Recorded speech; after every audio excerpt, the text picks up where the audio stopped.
waliwo olwobeera n'omuntu yadde nga mwakita naye ng'ate ebintu byeyakukoleranga tosobola kuba nti obyerabira.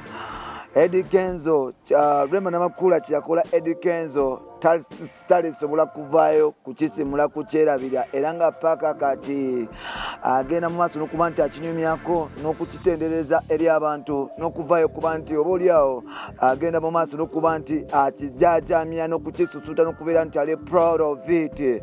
Yagamba nti abalala baalemwa nze gwe nafuna ate nenzikuta gwe kabaka gwe king wa buli kimu. Eddie Kenzo Musuuza avuddeyo n'asobola okuba nti akomyawo vidiyo nga bali ku show babiri ne Rema Namakula. Nalabyeyo okwematira nga Kenzo Rema agezaako okuba nti amukwatamu ng'agamba nti bebe ndeka soko ndeke nsobola okuba nti nange nkola ebyange olwo nno tusobola okuba nti tweddira mu maaso mpola mpola.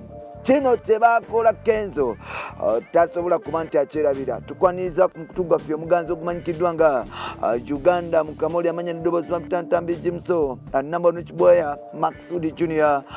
Webale kuba nti otambula naffe, webale kuba nti otwagala, webale kuba nti osubscribinga, webale kuba nti otwesiga, webale kuba nti otukoneramu n'ogamba nti n'okutambula ne buladi wange Kanamba Nukiboya Jimso kange kasobola okuba nti kantuusaako ebitambula mu maaso mu ggwanga lyati Uganda.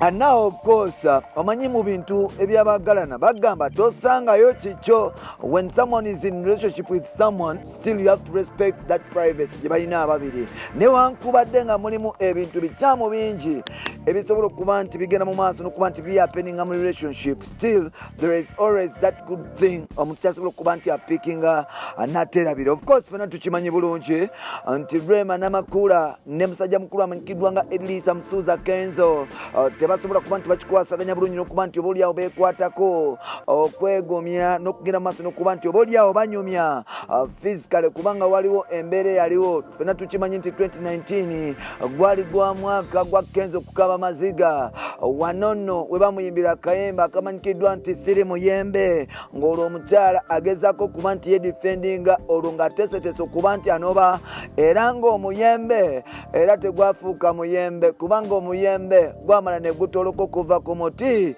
laba muza bagukwata n'agulya n'agumonyongoza. Kino nno kyaleka Kenzo ng'akaaba amaziga agaddala n'agamba nti maama yenze woowe yaye bye bityo kwegamba nga Kenzo agenda maaso n'okuba nti alajana bati n'okukaaba kwe kwali tekulina kisobola kuba nti kizzaawo kubanga of course omukyala yali amaze okuba nti asalawo of course n'agenda maaso n'okuba nti atambulamu ne Dr. Hamza mpola mpola nga system yali nti etambula. Now byonna bihappening of course atambudde agenze Kenzo tuwulira naye afunye mukyala kyasinze okubeera by the way kakyala ka Kenzo akapya ke bayita Biranga Maira kalungi nnyo ebyaddala kalungi mboko fire.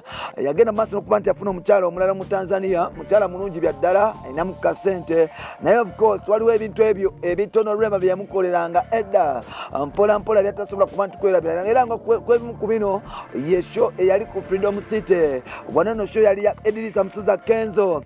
Rema yagenda maaso n'okuba nti ayimbira Kenzo obuyimba obw'enjawulo.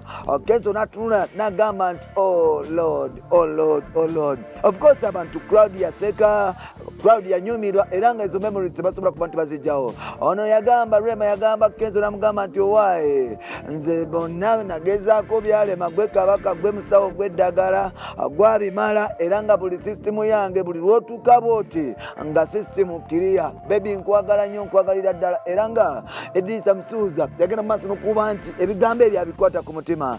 Recently Kenzo yavuddeyo ku TikTok n'asalamu akantu n'alyosa akakomyawo nga Rema amugamba ebigambo ebyo. One, this relationship nsuubira nti buli omu yali amanyi amaanyi ge naye olw'obuto pride n'okuba nti nezzalawo lingi nnyo because when you're young and you have that pride you a star of course olina okubeera ne pride. Kati ku bibiri bano ababiri baganya okwekankanyako ne bafunako superstar n'omukyala oba omwami bevuga speed ne batandika okwetwala speed nefuuka speed era nga speed yafuukira ddala speed twamaliriza tukubye bibaawo tukubye ebiwoobe tukubye semyekozo ensi teneemazaamu paka nga tukolima era nga musisimu bwetyo ono omukyala naye agenda maaso n'okuba nti alaga ensi nti she's also fine and happy in her relationship with Dr. Hamza. Still Kenzo yadde nga bamutwalako omukyala agamba nti waliwo best memories Rema zeyampa